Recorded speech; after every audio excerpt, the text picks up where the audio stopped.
Hello guys, good morning na naman, good afternoon and good evening kung anong oras mapanood ninyo ang aking vlog. It's me again, Ate Gina's Vlog, Meat Shop plus Sari-Sari Store in one. Kumusta guys? Kumusta po kayo? Kumusta ang inyong mga Sari-Sari Store ngayong araw ng Wednesday? At kami ni Mr. ngayon ay pupunta kami sa Oyanggurin. Marami kaming bibilhin doon, mga tuyo, mga coconut oil, palm oil. Mahal ngayon ang mantika guys, no? Last na nabili ako ay ang palm oil ay 78 na ang per kilo. Wholesale price na yan siya. And then 101 per kilo ang coconut oil. Napakamahal ng coconut oil ngayon. Tapos dumiretso kami sa palengke dahil meron akong order na 50 pieces na boneless bangos, and then chicken wings. Wala na akong chicken wings. Tapos chicken drumstick and mga chorizo and mga fresh Mickey and Bombay ahos ug loy-a. So muna nga mo ang kumprahon mga uling. So, kailangan guys, marami tayong stocks para hindi masayang yung whole day natin na nakababad tayo sa ating tindahan. And then, pag naipaliton si customer, ay wala tayong mahatag, sayang yun kaayo, maghinayang yun ko ana. Okay, at ang magbabantay doon ay yung aking anak. Ayun guys, oh.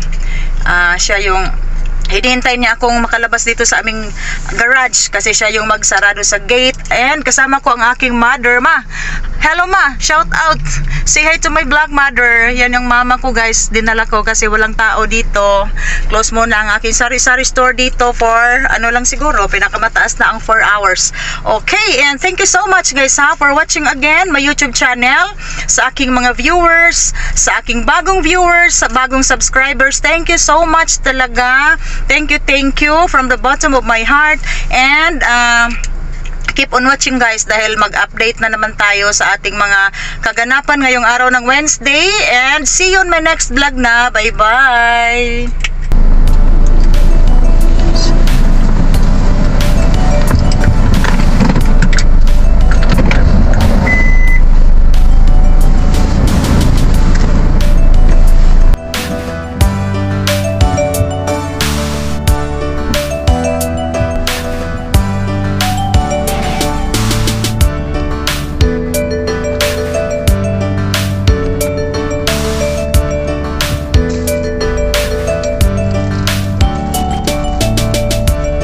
So guys, ito ang trabaho namin. Si Mr. kay init manggod kaayo, dili na nako siya pa ulion diri sa balay, although do lang gyud ni among balay sa among meat shop. Kay init kaayo guys, unya pasaka man ni among subdivision kay bakilid. So gikan sa kanto do lang sa akong meat shop. Highway na manggod na diha. So sugaton nako ni Mr. Siya na ang mag-drive padulong mi sa downtown mangumpra. So ano lang akong rule, dili lang kugutom mo drive balay niya meat shop. Siya na kadi na akong pasalig sa highway. Okay, let's go.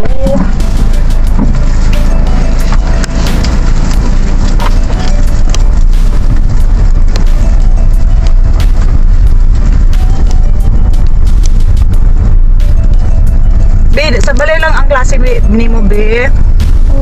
Okay, uli magdali ra gud mi na. Namaguni ko akong anak guys, kapit na ilang board exam na siya klase. So siya na po kadali lang. Muna ni advantage na tayo daghang anak. Akong anak guys upat ka buok. Tapos ang duha independent na sila. Minyo naman akong eldest, na ako'y apo duha ka buok. Tapos ang ako ikaduha na mutong naa sa Canada. Mutong giadto sa akong bana kay July iyang graduation. Ang ako anak ko diri ikatulo, graduate po siya katupong July. So nagtagsa mi ni Mr. kay di man pwede kaming duha kay saan man guys na 100,000 pamasahe. Sayang kayo, i-stock na lang nato. Nay wa masirag tarong. Ma, okay lang ka ma?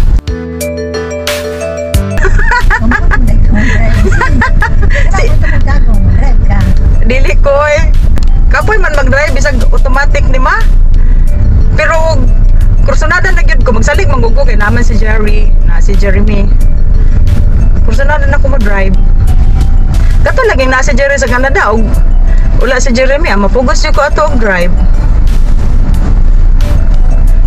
Inatay man ko atong mga panahon na. Anong kuan man? Kanang inaani ba? Wala ka ano? So guys, tapos na ang aming pamimili at grabe, napakainit no. Time check tayo ay 1:15 na ng at hapon na kasi 1:15. Tapos yung aking anak ay ano siya, may review daw siya alauna pero sa online lang, and then sa tindahan pwede naman siyang mag-review doon. So, ang dami naming napamili. Galing kami sa Uyang Gorin at na-short na ko sa oras guys kasi pag 12 noon mag-close yung mga nagtitinda ng mga tuyo doon at saka mga green mongo. So, hindi na namin naabutan. Close na sila. So, ang napamili ko doon ay ano lang, mga mantika. Tapos, hindi ako nakabili ng coconut oil.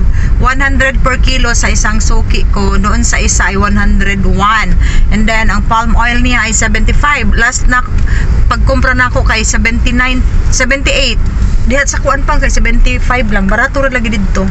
Tapos guys, hindi ako nakadala ng container para sa coconut oil. So, 20 kilos palm oil lang ang binili ko.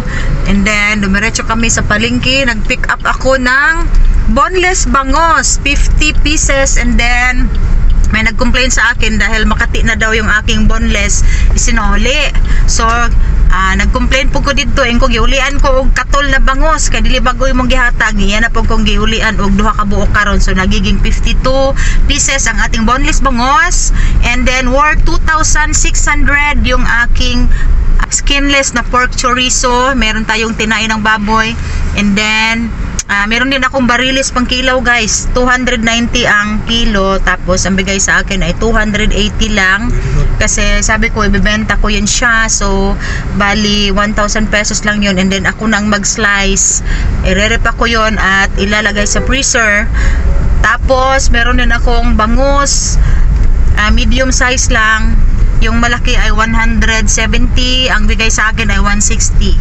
Okay, yun yung mga napamili natin sa palengke. Andyan sa likod, meron din tayong mga fresh Mickey, mga lumpia wrapper dahil naubusan na ako ng lumpia wrapper ilang araw na. And then sibuyas bombay, ahos, luya. Barato kay ang luya, gwapa pagid kayo, 90 ang kilo. Pero ti kagwapa gyud, gito mo kuyos kay guwang na daw to pang ingon sa kuan. Ingon sa tendera. Amot ba ito itanong ma? Ma, itanom na to tong luya ma, gamay magtanom ta og tanglad lagi ma sa balay.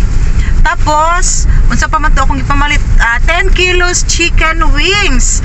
170 per kilo lang. And then ang ganda-ganda ng bago kaayo ang gihatag sa ko, bagong slice, bago gid siya kay pula-pula pa ang akong chicken wings and chicken drumstick worth 1,000 pesos. Then mga groceries sa Dorian Traders.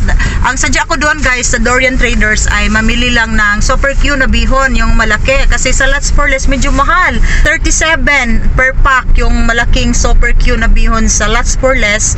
Tapos sa Dorian Traders ay 34 lang guys. So nagkuha ako ng 20 packs na Super Q, and then 17 pesos lang yung 200 grams.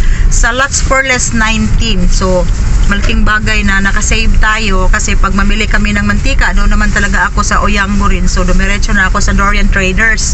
And then uuwi na kami at ang dami namin trabaho guys pagdating doon dahil mag-arrange, mag-display, mag-repack, and etc. And ang bahay namin ay close. Okay, thank you so much guys for watching my vlog. Bye bye. Ito itlog. Mahala mga itlog oy. 275 ang large, ginuo ko. Dito sa palengke. Dili na lang ko. Maay na tabang mother. Matabang pa ka? Ay nagtabang di nakakadaog ana. Dagan kay kog chorizo, dagan kay kog bangus. Masila lang ana ma. Ano yan anay? Si mama kay motabang gyud.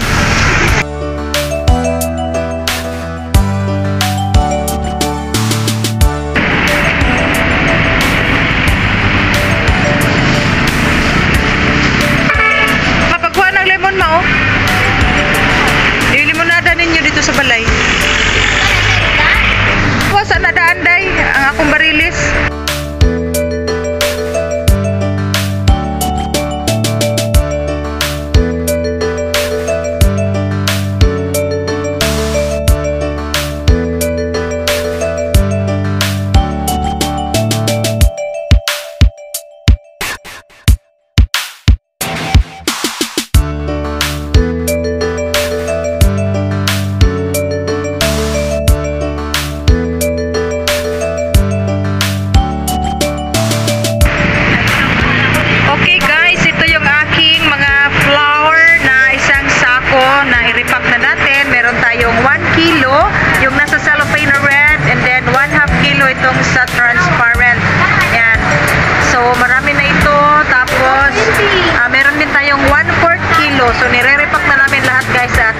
ilalagay sa aking plasticware.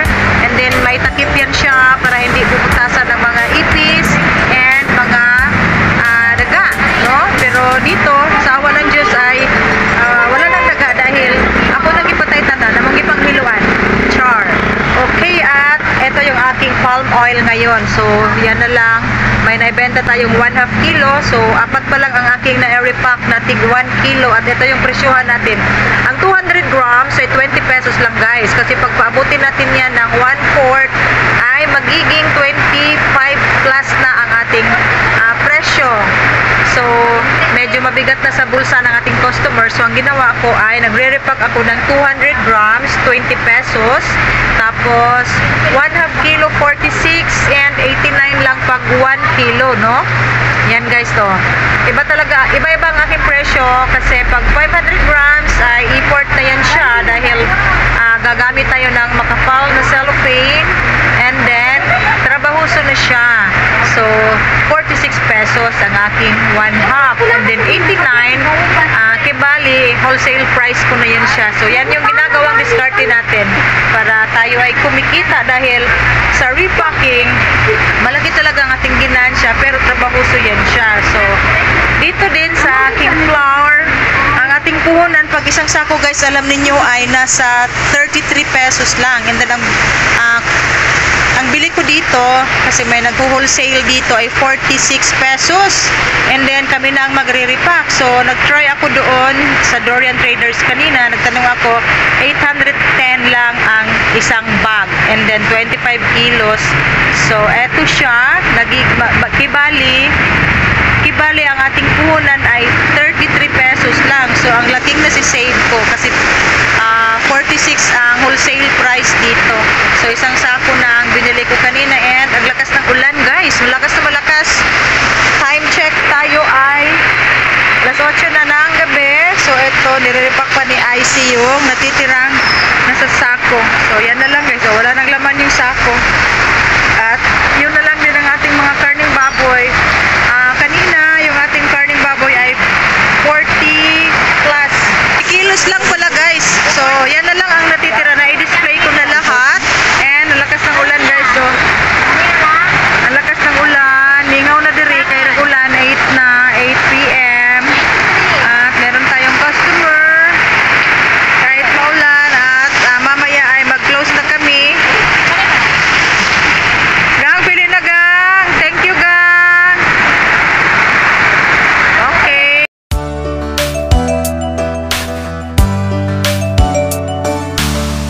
Hello guys, meron tayong kaunting pinamili sa Lots for Less dahil ito talaga guys ang sadya ko doon dahil naubusan tayo ng oyster sauce na maliit. So, ito lang ang sadya ko doon and then merong naidagdag ito. So, nagiging 4 na cellophane and then yung isa ay dinala na ni Mr. sa aming bahay.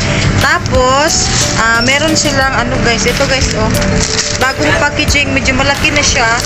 Bagong packaging sa Energin. Yan, medyo malaki na siya, may dagdag na 50%. Pero, ang vanilla ay ganon pa rin siya. Okay guys, ito yung aking dressed chicken delivery kaninang umaga. So, ang order ko ay 3 bag sana. Kaso lang, punong-puno itong freezer ko kanina dahil marami pa akong mga karning baboy. So, 2 bag na lang ang kinuha ko, 40 kilos. And then, isang bag na chicken feet at kaunti na lang talaga ang aking chicken feet dahil isang bag lang yun. And then, 10 kilos ang aking chicken liver. So, eto guys. Yan. So, bukas marami tayong stocks at ako nang mag-slice dito para meron tayong mga quarter leg and breast. Minsan yung customer ay mag-order din sa amin ng breast, so ako nang mag-slice dito. Okay, at kami mag-close na talaga dahil hapit na gyud alas 10, wala pa may makahipos tanan. Okay. At sa ating asa? Wala ra siguro. And then guys, ang ating karning baboy, kasi kahapon ay 45 kilos ang dineliver sa atin. So wala tayong bagong pork carcass ngayon dahil marami ang natitira. So ito yung ating display mamaya. Marami tayong mga nakaslice na mga ano dyan, mga pork belly, at meron pa dito, yan guys, oh, at meron pa akong buo doon na kasim. So yun yung i-slice natin mamaya at i-display natin para mabalik yung ating puhunan. Okay, at ang dami kong hotdog na dineliver kahapon kasi kahapon ay Monday, ngayon Tuesday. Okay.